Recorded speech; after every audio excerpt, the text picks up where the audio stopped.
Hey guys, welcome back to my channel. We have a different setup today.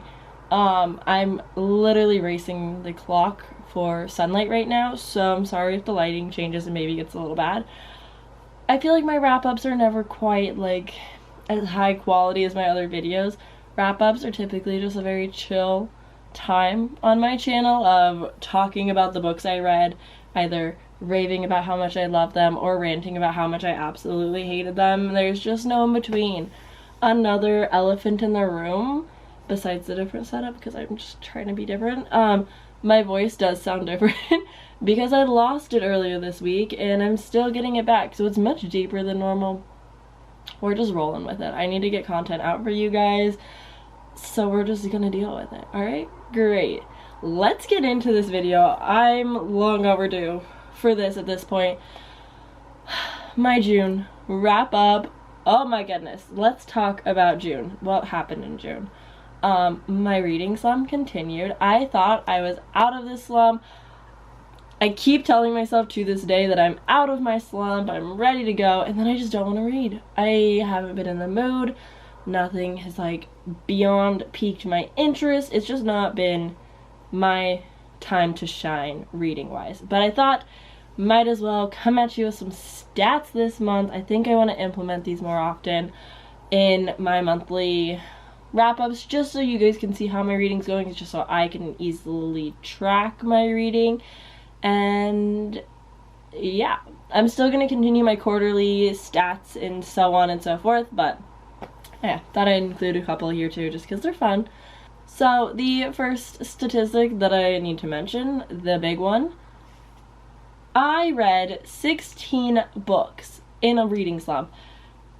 It feels great. Let's go over the stats and then I can tell you more specifically why I did so good, okay? So, in June, I read a total of 2,486 pages. That's probably like one of my best page counts, but again, we'll get to that. And for audiobooks, I listened to 33 hours, but really, if I think about it, I listen to audiobooks at 1.5 speed, 1.8, 2, depending on the book. So it fluctuates. It's probably less, but we're gonna go with it around 33. My most read genre in June was fantasy. I read 6 fantasy books. Fantasy is one of those things that it's like I always love reading it, I always want to read it, but for whatever reason, come time to read fantasy, I don't know. It's just not as common. I also read 2 horror books and 3 contemporary books, which is interesting because I'm not typically a contemporary girly. In the month of June, I also read 3 translated books, one from French, one from Japanese, and one from Italian. The Italian one is a little bit loose, but we're gonna roll with it anyway. For readings in the month, I gave out 3 5 stars, which, wow, that's pretty impressive. 4 4 stars, 4 3.5 stars, 3 4.5s, I don't know why I'm doing this so out of order, and 1 3 star. So, overall, pretty successful, pretty good, if I may say so myself. I'm not mad about it. Not a single 2-star in sight. 1 star? Who's she? We're on the up again. I hope it keeps going this way. No more 1 stars. I'm giving you no 2-star, no 1-star energy, alright guys? Like, this is gonna be the best second half of everyone's reading year. I hope. As for age categories, I read 5 adult books and 11 young adult books.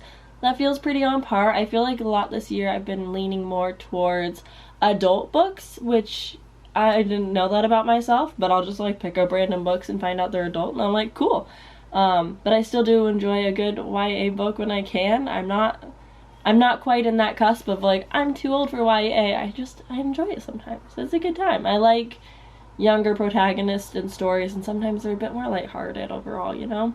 If you are wanting more in-depth specific stats from me about what kind of authors I'm reading, publication years, any of the more specific, maybe more nerdy stats, I will be coming out with my second quarterly stats video where I talk more in depth about all the months in detail. My cat is fighting her way in here right now because the door is closed. But now we're going to just jump into the books that I actually read. The very first book that I read in the month of June was actually Onyx by Jennifer L. Armentrout. This is the second book in the Lux series. This is a young adult alien high school romance. Yeah, and I gave it 4 stars. This entire series so far, 1.5, and now 2, have all made it into the 4-star range for me. I've really been enjoying them as just like a guilty pleasure listen. They're just fun. It's not necessarily a book that I'm like looking for plot, looking for good details, but I really enjoyed the second half of this book. The plot skyrocketed beyond places I thought it would ever go. So, what is the Lux series about? That is a fantastic question. Sakura, I'm filming. Come back later. I will let you in when I'm done. The Lux series is following our main character, book blogger sensation, who moves after the passing of her father with her mom. And of course, she moves across the street from super smoking hot Damon and his sister D. Why don't I know the main character's name? I couldn't tell you. Let's call her Carly. That's definitely not it, but we're gonna go with Carly. And basically in the first book, we are just kind of following them getting to know each other. Eventually, as we know from the synopsis, Damon is an alien, and so we're kind of following Carly's journey as she's learning this and the specifics about it, the dangers of it, so on and so forth. The 1.5 book is from Damon's perspective, and then the second book continues with Carly, and you move forward with the plot. The beginning of the book was very like romance heavy, very like banter, and just kind of like cringe 2012, 20 whatever year this came out. Early to 2010s era. And it's a little cringe. I'm not gonna lie. It was a little cringe. But, you know, sometimes some cringe is a good guilty pleasure. I don't know. Anyway, the second half of the book really took a twist in the plot that I wasn't expecting. I didn't really know what was gonna happen, but I enjoyed it. Nonetheless, I gave it 4 stars. Yeah. The next book that I read, we're not going to talk about it, okay? I'm not even going to grab the book because it's with my other bookshelf because it's a classic. But I finished The Picture of Dorian Gray by Oscar Wilde. I'm giving it a flat, non-biased 3 stars. Will I reread it? Yeah, someday in the far future. I don't want to think about this book and how long it took me to read. I loved the second half of the book, but this book was such a chore for me to get through. I just don't think I was in the mindset for it because I've been trying to read it for so long. I've been really slumping in the middle of the year, so it's been difficult to get through. I've been trying for a while, but I finally finished. I cranked it out. It's done. It's over with. We're not going to think about it for a while, but the second half of the book was good. I think this book is very well written. I think Oscar Wilde is an incredible author. I'm so excited to read his other works and give this a try at a later date, but it just was not for me at this time. But I know that it's my fault, not his, so we're just gonna give it a 3 and call it a day. Moving on. The next book that I read in June was actually for the Literally Dead book club, and I read Confessions by Kanae Minato. Is this my favorite book of the month? It's at least one of them. I think it's definitely a top contender, potentially. No, I think it is. I think this is the best book that I read in June. This is so amazing. I don't know if it's for everybody, but I want it to, but I really want this to be for everybody. I cannot get over the book. I can't wait to reread this. I can't wait to make my friends read this, my mom read this. I'm just gonna force this down everybody's throat. Like, I thoroughly enjoyed this. This is a roller coaster of a book. We're following 5 different perspectives throughout time, following the death of the first perspective. I don't remember her name, but she's a teacher at a school, and this is all following after the death of her daughter. This does have some heavy topics, but I really enjoyed the way they were handled, the way they were discussed, all of these different, very, very different perspectives. It just was... It was nothing that I expected it to be, and it blew my socks off. This is the definition of a 5-star read. I did give it a 4.5 because...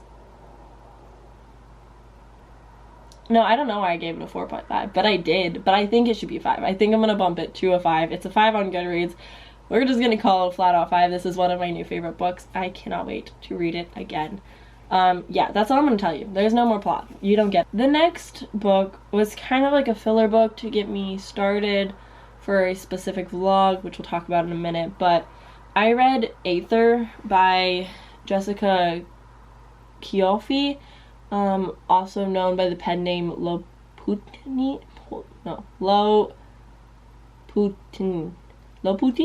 I don't know. She's Italian. I'm sorry. I know I took Italian in college, but it's fleeting my brain as we speak. This is a graphic novel. Sort of.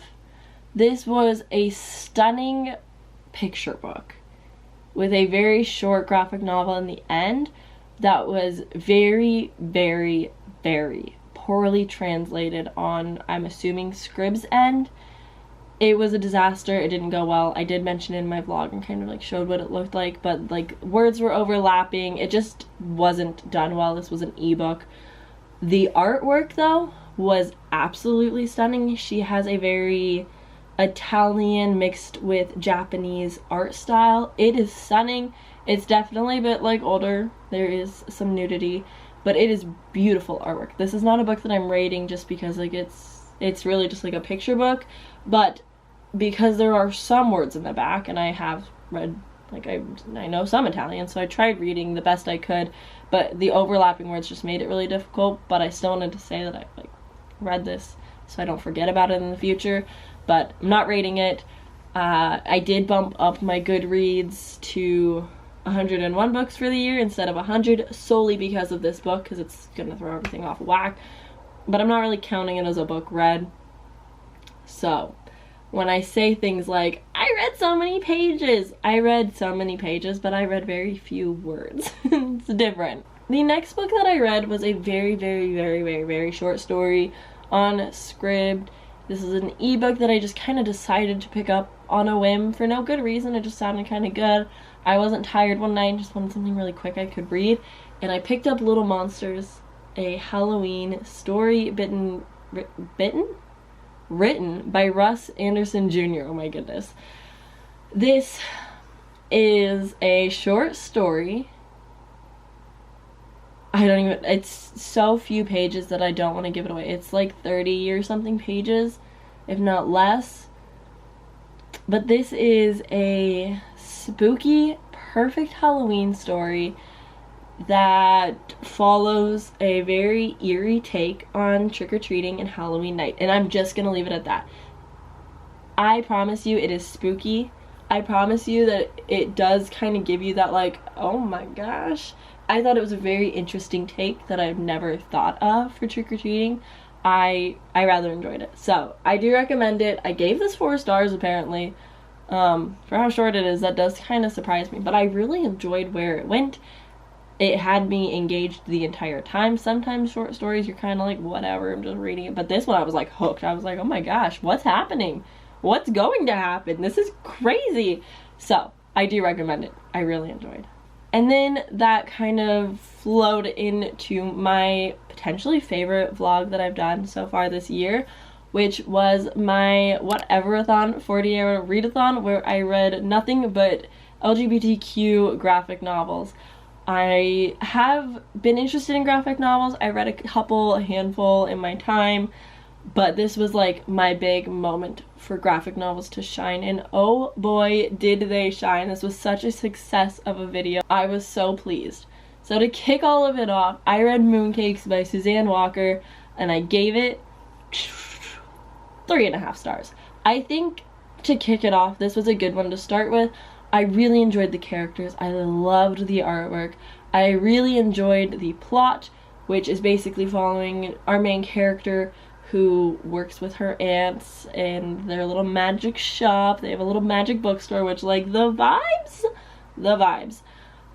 Very cute. And she runs into an old friend who has been gone for a while, is also maybe a werewolf, no, magic, and there's a sinister plot line underlying what's going on with this, like, demon horse. I know.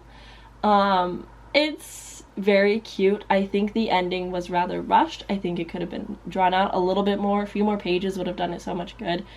But I really enjoyed the characters. I really enjoyed the LGBTQ representation with a non-binary character and the queer romance between the main characters. Then you also have disability rep with one of the other main character wearing hearing aids. Like, it just, overall, I thought it was a very well done book. I obviously can't speak upon the representation, but I thought it was handled well because it wasn't a big deal. It was just kind of like mentioned in the book, and all the characters were like, this is just a normal thing, and it was just continuing on with this crazy fantasy plot. The next book, you guys. A 5-star, a new favorite, I might even add. I never thought I would love graphic novels so much and love characters and the plot and everything about a graphic novel so much until I read The Prince and the Dressmaker by Jen Wang. Jenny Wang? Oh, fuck. No, Jen Wang. Oh, man, I was right. I loved this. I love this. This is following our main characters, Sebastian, and why can I never remember female characters' names? But basically, we are following our two main characters, the prince and the dressmaker. The prince hires this fantastic, amazing dressmaker because he sees a stunning show of art of a very out there, very against the norm dress. He hires her because his little secret is that he loves to be another version of himself, where he dresses feminine and loves to be the life of the party. Everyone stop and look at her. Lady Delia, I think. I'm sorry if I'm not saying that right. I've struggled with that during the book. But I loved the storyline. There was so much plot. That's why I love graphic novels. It's just like reading a book. But there's beautiful, beautiful artwork. This artwork is so stunning. I loved the characters. I loved the messages at the end. It just, oh my gosh, I loved it, you guys. You don't understand. It was so good. And I can't wait to own a copy and like hold it and read it again. I almost cried. Could have cried. I don't know if a graphic novel will ever make me cry more than one has before. We'll get there. But yeah, almost cried. Almost felt a few tears. Try and come. The next, oh, it's buried. My shelves are a mess right now. The next two books that I read were Heartstopper 1 and 2. Heartstopper, Volume 1, Volume 2. There we go. These are written by Alice Oseman. The legend Alice Oseman. Oh my god. Now, confession. I'm sorry to say, yes, I did watch the show first, and yes, I think I loved these more because of it. Because I could picture the show and all the characters. I do prefer the show for the fact that you get more insight to all of the characters. I know it might be controversial, but because of that, I loved reading these. These were very quick, easy reads. I already was in love with all of the characters, like it wasn't even a question. They have my heart. This is literally about Nick and Charlie becoming friends and then something more. It's about identifying or finding your identity and becoming who you're meant to be, not suppressing your feelings. Like, it's just such a sweet message. These are such good pieces of literature and works to have out in the world. The art style, so cute. The shoes, guys. I'm big fan. I'm still waiting for my third copy to come in the mail. It should be here hopefully on Sunday when you're seeing this video, so I really hope so, or I'm gonna lose my mind. I have the fourth one, just waiting. But I read them. I gave them both 5 stars. How could I not? They were incredible. I've seen the show like 3 times. I'm not even kidding. Like, fantastic. The next graphic novel that I read to wrap up the vlog was Blue is the Warmest Color. Ouch. Ouch. This is written by Julie Moreau. Ow. Ow. This is definitely more of an adult graphic novel. I don't think I would recommend this for absolutely everybody because it does deal with heavier topics such as addiction. There is a death. It's painful. I did tear up. I didn't cry, but I definitely teared up. You could of course watch my blog if you want more in-depth conversation about these books, but this one was hard, this one was rough, but it was beautiful. It's such a heartbreaking story, but it's such like a necessary story. It also touches on sapphic abuse, different lesbian relationships that have happened and the abuse that can happen in them, and I not own voices, I'm not to speak upon it, but it is good to have all kinds of representation in media and not to only see all of the positive light. Sometimes it is important to have these conversations and being able to notice them in a relationship so that you can get out and be safe and happier if need be. But yeah, I'm gonna leave it at that. It was a very, very good book.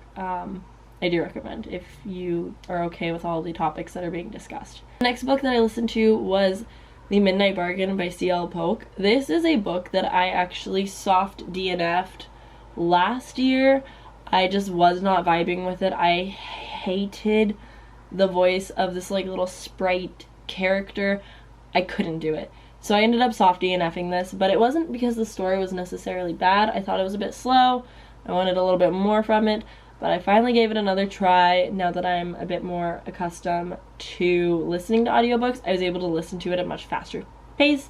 Definitely helped with the voice acting at times. And I ended up really enjoying it. I wouldn't say really enjoying it, but I ended up enjoying it more than the first time because I didn't DNF it, okay? I gave it a 3.5. What is this about? We are following our main character during the bargaining season, which is like courting, basically.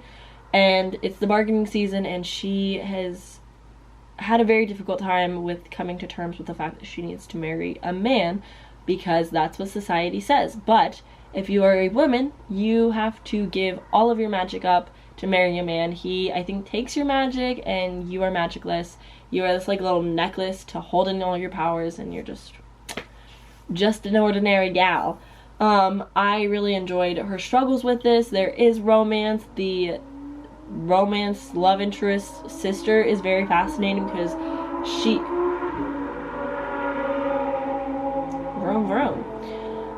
she has very similar motives, but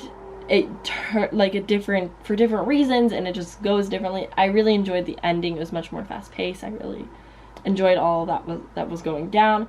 I do kind of feel like the sister is a little bit aromantic, asexual, because she's just like no interest in absolutely anybody, but I did enjoy it overall in the end. So I would recommend it. Yeah, I would recommend it. Maybe pick up the book physically if you're interested, if maybe the voice actor gets on your nerves. The next book that I read was The Wrath and the Dawn by Renee Ahdieh. Now, another fun fact about my statistics. I actually read half of this book at the beginning of the month, or like the last month, May. I read half the book in May, and then I finished it in June, finally. I've been in a reading slump, as I mentioned, so it's been a lot of picking up books, reading half the book, and then putting down the book. But I finally finished this. I picked it up. There's one single tab in this entire thing. Let me read it to you. Oh my god. Okay. You honestly expect me to breathe in a world without air? I know that means nothing to you, but if you read the book, that means something to you. I almost cried. This book is so good. 5 stars, 5 stars, 5 stars. I loved it. This definitely made me think that I was out of my reading slump because I was just so invested. I read this so fast. I enjoyed it so much. I just love them so much. Oh my god, the ending. Why? I finally, literally today, unpacked the second book. So I now have this, which is really exciting. I don't know when I'm reading this, but I'm hoping it's soon. Would love to finish the series. I'm just so happy. But this kind of carries on with the next 3 books that I read, which were all very, very, very short. I don't even know if they're definitely not novellas, but like I read these short stories in between all of these books. The 2.5, the 0.5, and the 1.5. I read them all. It was The Moth and the Flame, The Crown and the Arrow, and The Mirror and the Maze. All ranging from a 3.5 stars to a 4.5 star, depending. I just didn't want to give up the characters. I didn't really want to walk away from this world. I found them for free on the internet, and I was like, oh, you bet your bottom I'm gonna read those, and I did, and I enjoyed them. The 0.25 I didn't really care for as much. That was my 3.5, because it followed side characters, and I was like, well, whatever. But the 0.5 and the 1.5 follow the love interest, the king, and oh my goodness, I love his perspectives. So I read all of those. It was a great time. And the final book that I read was The Girl in the Sea by Molly Knox Ostertag. This is also a graphic novel because, you know, I gotta keep the mood going. And I read this on the final day just to try and get as many books as I could in. So I read this June 30th, and it's basically following our main character who has a plan, who is ready to escape her town, go off to college, like stuck to the plan, and is just ready for the change to be who she wants to be in life and is ready to express herself freely. But unfortunately, yet fortunately, she has a little near-death experience, if you will, and one little kiss changed everything. And this is such a very cute, wow, English Sam. This is a very cute graphic novel. I really loved the art styles and the color palette. I thought it was very cute. I really enjoyed at the back of the, like the end of the book, the author like gave the concept art and the color palette and how like things were created and thought up. I just thought that was really cool. I love seeing like the insight of especially graphic novel artists, like what their thought process was. But this story was good. It wasn't my favorite ever. It was a 3.5 for me. I think it was good. I think that the story can do much good to younger audiences. I think I might have just been a little bit too old for this because I do want a little bit more substance. But overall, I think this is an important message to share. I think that it was really good. And yeah, I enjoyed it. It was a quick read. And then, you know, I'm just on a graphic novel kick because it makes me feel better, okay? Okay. So, that about rounds this up. That is the end. That are all, I gotta go. Oh my god, my words are not happening very well. But I'm gonna go now. Thank you so much for watching. Let me know down in the comments what your favorite book from the month of June was. We can chat about it a little bit. Maybe I can put it on my TBR if you talk me into it. So, that's gonna be all for me. I will see you guys all very soon in my next video. Thank you again so much for watching. If you want to see more content from me, I post Sunday, Tuesdays, and Thursdays almost every week. Unless I lose my voice again, then who knows what's gonna happen. So you can subscribe to follow and check out more from me. You guys can leave a like on the video, comment, anything you want. I'm here to chat. I'm pretty active in my comments, so if you want to chat and hang out for a little bit, let me know. I'll do it. Alright, I'm gonna go now. Bye!